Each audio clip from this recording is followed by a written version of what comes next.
Hi, everyone. My name is Becky Henderson. I am the Student Services Administrator for the Westmoreland Intermediate Unit in Greensburg, Pennsylvania. I'm also the Community Engagement Manager for the Go Open National Network. Thank you for joining me today. I'm really excited for this session. It's called Empowering K-12 Education, Leveraging AI with OER for Enhanced Learning Outcomes. I know this is a really timely topic, so we are going to go ahead and get right into it. That way we have some time for Q&A.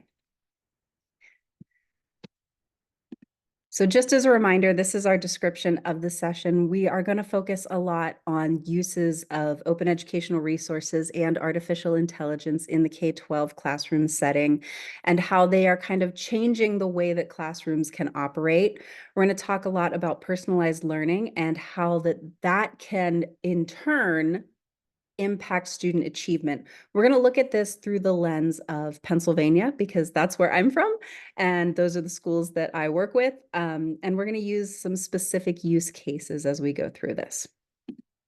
So our main topics today are going to be integrating OER and AI into K-12 classrooms, using AI to develop and curate OER personalized to specific student populations, evaluating the impact of AI and OER-driven instruction and assessments, and then considerations for the future of K-12 education with AI-enhanced open educational resources.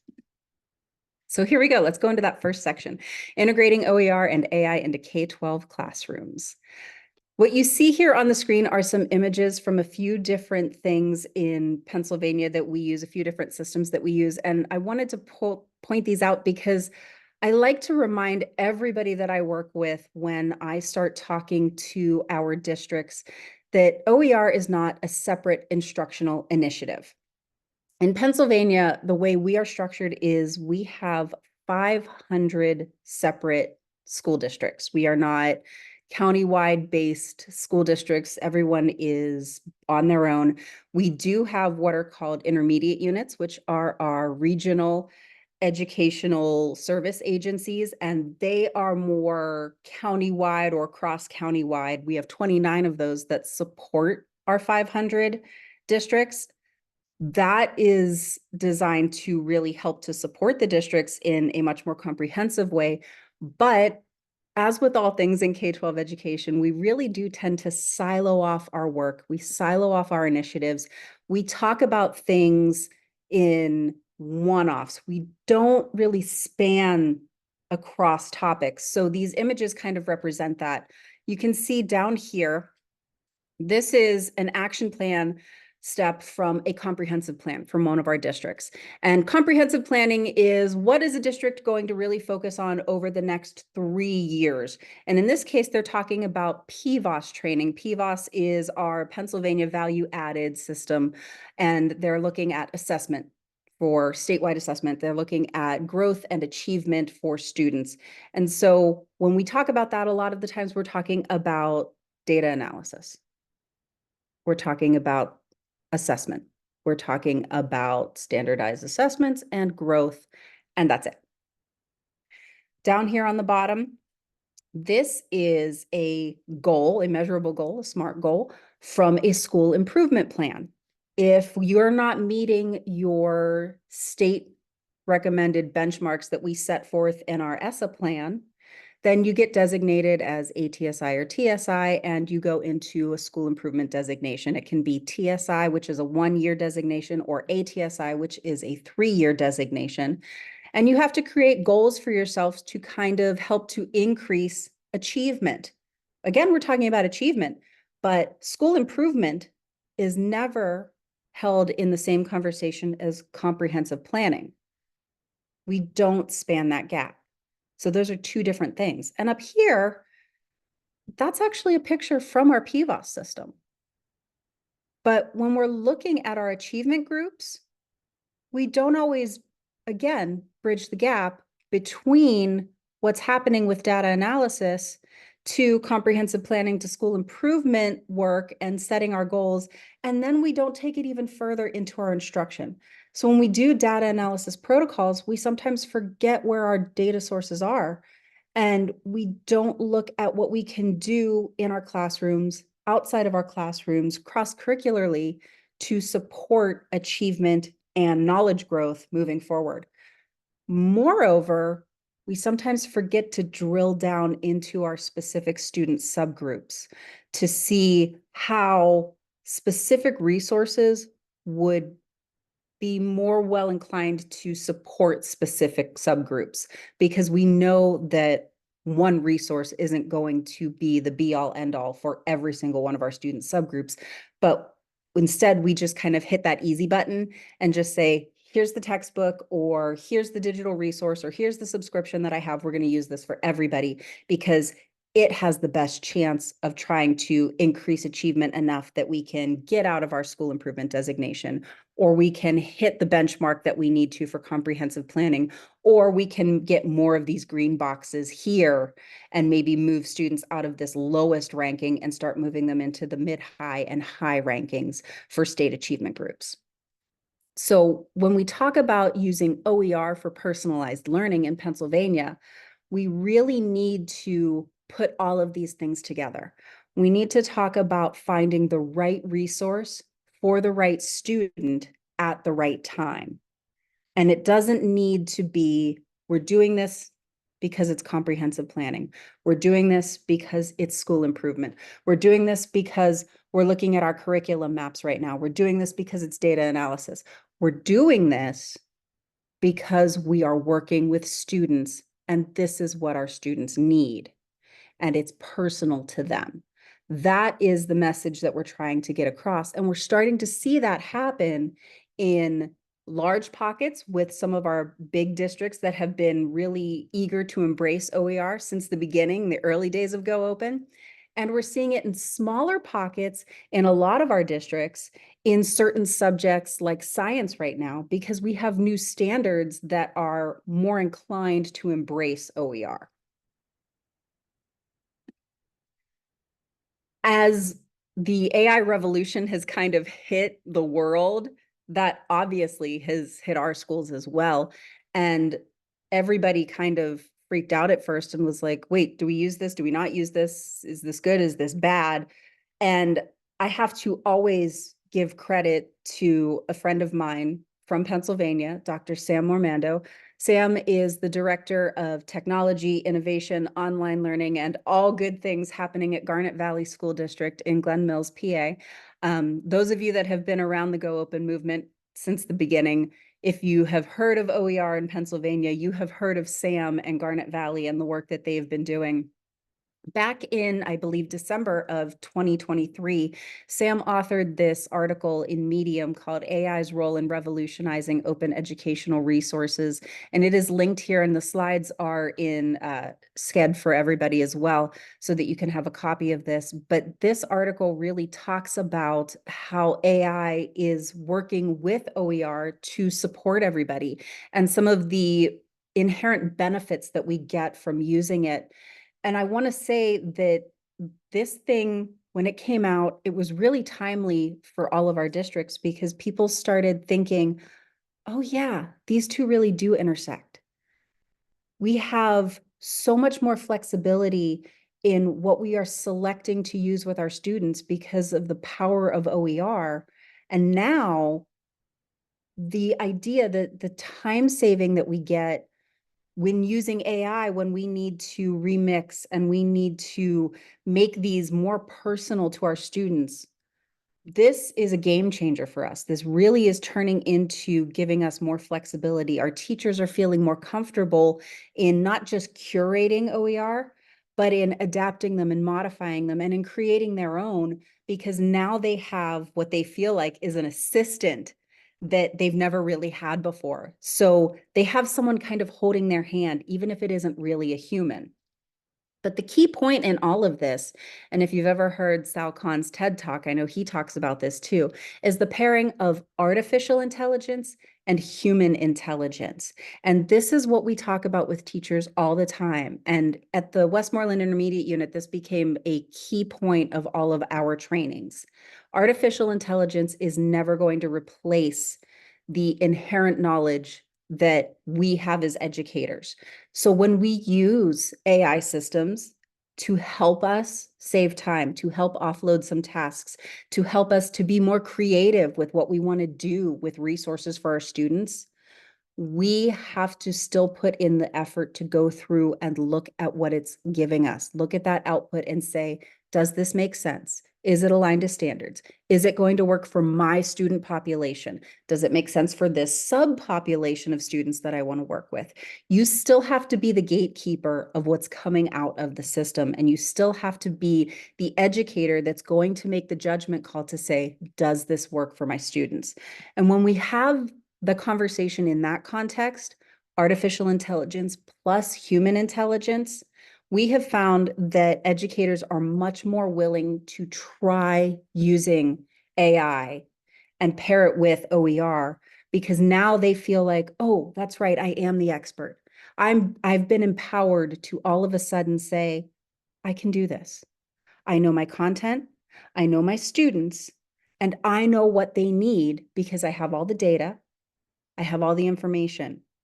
So when I put all of this together, what comes out of the system, at the end of the day, it's my judgment call as to whether or not it's going to work. And if it doesn't work for my students, that's okay. I can say no and I can find something else. So they've been given a bit of authority in what's happening. It's not like they're given just a digital textbook or a digital resource, a subscription to something, and they're saying, I have to use it.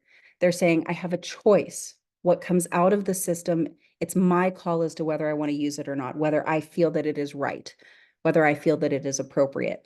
And so because they have that bit of empowerment, they're more willing to take a risk in using both OER and AI. And the last point that I like to make about this is when we talk with districts about taking on an OER initiative, we always talk about the reallocation of funds because there is a cost saving element to OER.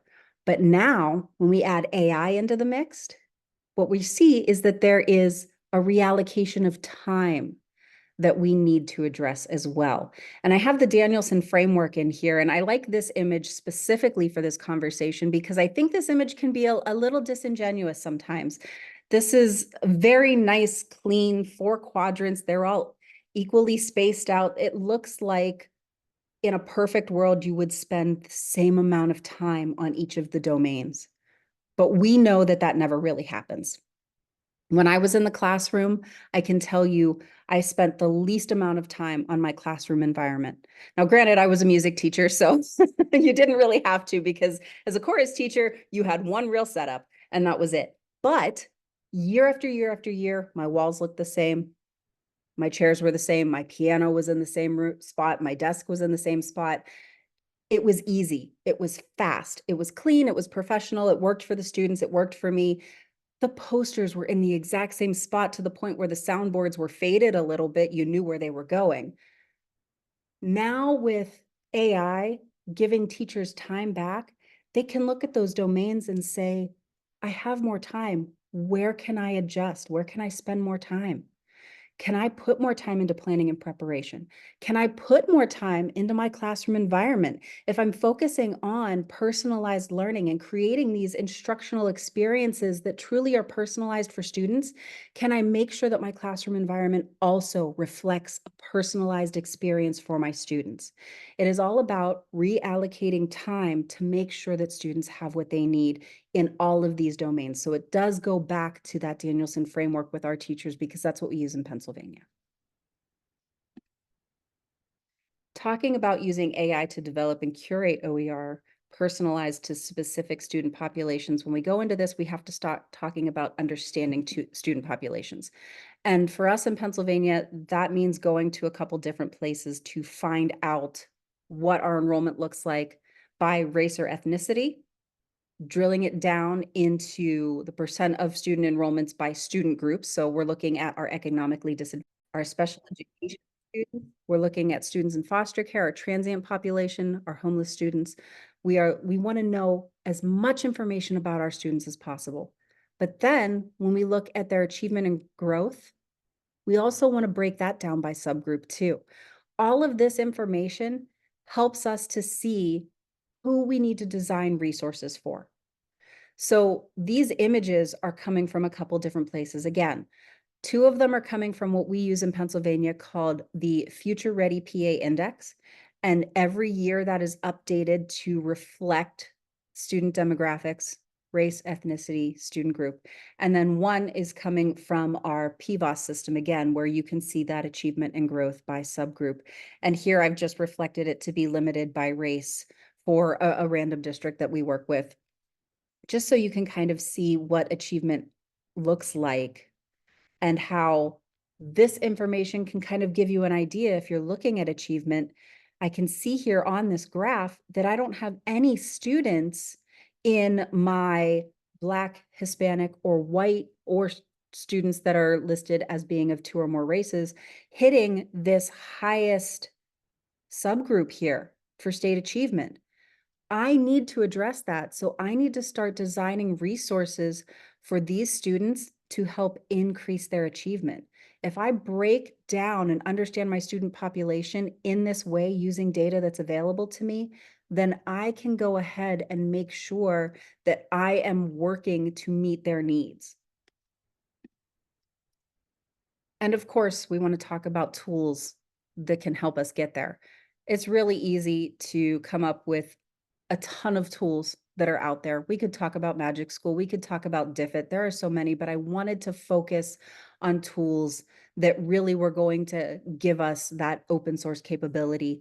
So obviously, at this point, I don't think you can have an AI conversation without talking about ChatGPT. It's the most popular. It's like the granddaddy of all the tools at this point. And I will say, in my experiences using the free version, I haven't run into any roadblocks in trying to develop resources, come up with frameworks for lesson plans, even create a unit plan that can be differentiated for different subgroups, because it still has all of the capabilities that I need it to do. It's just a matter of refining that prompt for ChatGPT and making sure that it knows specifically what I want to do, because it all comes down to prompt engineering for ChatGPT. Claude, I have to say I have been incredibly impressed with. And one of the biggest features that I like about Claude is that right away, right out of the gate, free version, you can upload files to it and it will analyze the files. And that's one of the main cons of the free version of ChatGPT, that you can't do that unless you have a subscription. I was able to do that with Claude by taking one of the images from earlier, looking at our student demographics, and I asked it, I'm going to go out of presentation mode here for a moment. I asked it to analyze my student population and modify a resource. And this is what we came up with. That link is right there in the presentation. So on OER Commons, there's a great resource called Benchmark Fraction Brownie Mix. It's linked here. And I gave it the prompt and said, the attached lesson is designed for 4th grade math. I would like you to modify it to be more culturally relevant for the school population that I shared with you earlier in this chat. And that was the population that you saw in the image before. Can you please do that for me? I'm particularly concerned with diverse representation, inclusive language, and addressing multicultural experiences. And here's Claude's response. They went through and it read the demographic breakdown: 39.8% Black, 35.4% white, 21 2 or more races, 3.5% Hispanic, 0.3 Asian. Here's some suggestions to modify the benchmark fraction brownie mix lesson. And here's everything. Here's what to do for diverse representation, inclusive language, multicultural experiences. Here's where to modify the activity ideas. Instead of M&Ms, offer a variety of mix-ins, create a fraction fusion activity, goes down even further. Here are some discussion prompts. Add questions that encourage students to share family baking traditions or special desserts for their cultural backgrounds. Extended practice, collaborative learning, historical context, community connections, accessibility, even had accessibility recommendations for me. And this happened in 10 seconds or less. That was a wonderful experience that I had with Claude right there. Very simple. And then, of course, I'm going to go ahead back into slideshow mode. There we go. And of course, we have H5P. One of the things that I have seen more and more with today's learners is giving them those interactive and engaging and active moments with tools can be really hard unless you're using something that truly is interacting and engaging and fun. And H5P really does the trick for me. This is something that we used at the Westmoreland Intermediate Unit with our online e-Academy, which is a county-wide based online learning program. All of the teachers are required to use open educational resources for all of their content.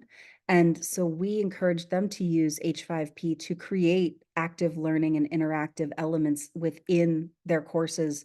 Students love them, keeps them engaged. They can create flashcards, interactive assessment items, whether formative or summative, drag and drop elements on an image, just so much fun.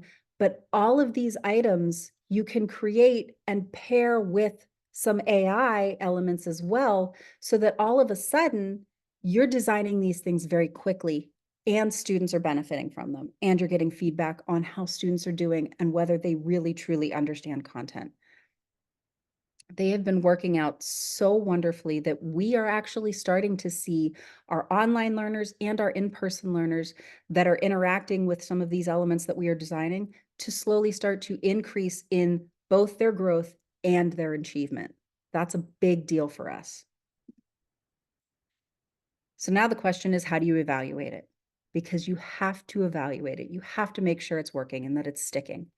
In Pennsylvania, we have what is called the Essential Practices for Schools rubric. There are 4 main components to it. The very first one is making sure that we have effective practices for instruction. And there are 5 big practices there: aligning curriculum, assessments, and instruction to the PA standards, using systematic collaborative planning processes to ensure instruction is coordinated, aligned, and evidence-based, using a variety of assessments, including diagnostic, formative, and summative, to monitor students' learning and adjust programs and instructional practices. Practice 4 is identify and address individual student learning needs, and practice 5, provide frequent, timely, and systematic feedback and support on instructional practices.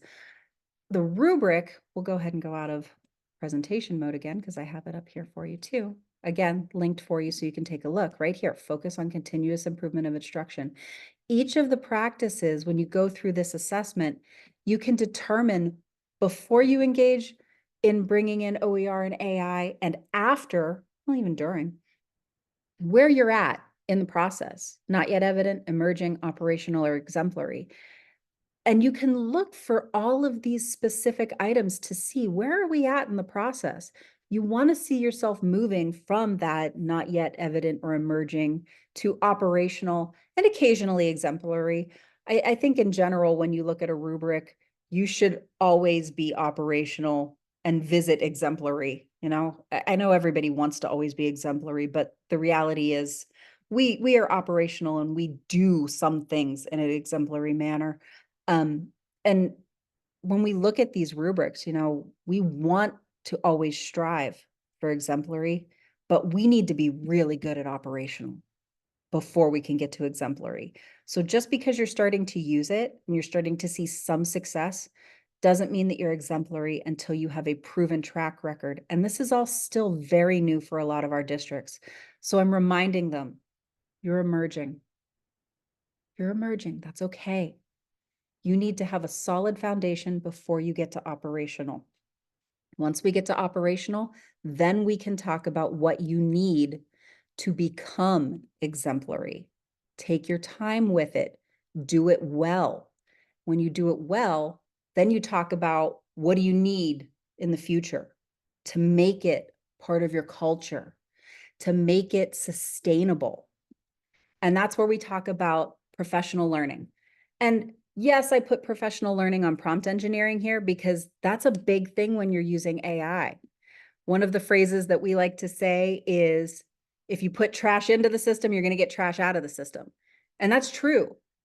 But it's not just professional learning on prompt engineering. It's continuous professional learning on using open educational resources, on using artificial intelligence, on personalized learning, on instructional practices, on data analysis protocols, on all of it.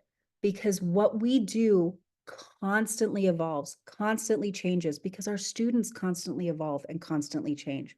So professional learning has to be embedded in what we do on a regular basis. And we have to remember that we can't get overwhelmed by the amount of tools. It's kind of like going into a giant superstore and seeing all the things on the shelf and not knowing what to pick. You don't need to pick them all. Just pick a few, invest your time in learning about them, in trying to master them and getting comfortable with them and utilizing the ones that make sense for you. That's why I focused on 3 for this presentation.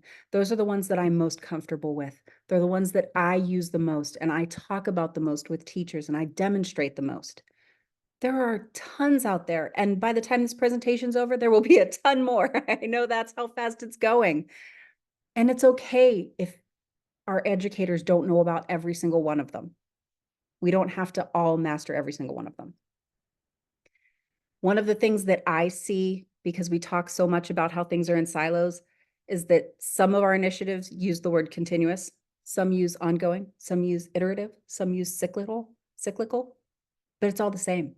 Everything that we do is continuous, ongoing, iterative, cyclical. It goes on and on and on, and it needs to be the same for the work that we do and for our own learning, going back to that idea of professional learning. And we need to remember that the combination of OER and AI for us as educators, it's a game changer. For the first time ever, we are able to give the teachers the one thing that we could never give them, which is more time. So we have to make sure that we help them to use it the right way. Are there any questions?